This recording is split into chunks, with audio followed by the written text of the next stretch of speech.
Hello! So, first day na ng klase ko. Ito yung baon namin ni Andre. Oh, makiki-first day din siya kasi hahatid niya ako. Tapos susunduin niya din ako. 10 to 3 lang ako doon. Yung biyahe dito papunta doon, 1 hour mahigit.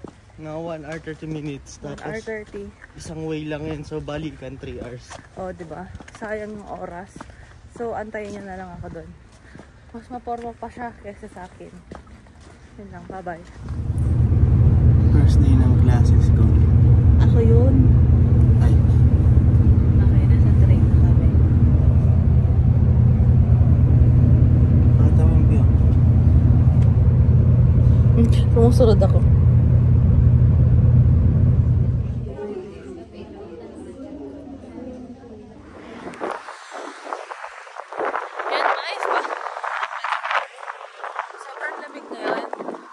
Pauwi na kami na Andre. Medyo tumambay kami sa parang malapit na Coles.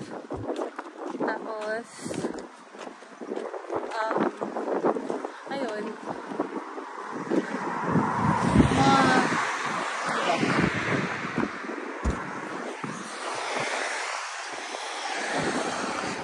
Yan. Bali ang nangyayari is nagpaplano na kami ng next na gagawin namin. Kasi wala pa kaming work. Mga 1 month na kami andito. Wala pa kaming work. So, nagpa-print na kami kay Tito Gilbert, kay Tita Sarah ng mga resume namin. Tapos, ay, sorry. Lamig. Nagpa-print kami. Tapos, pupunta kami, mag-door to door ng door to door. Anong magandang term doon?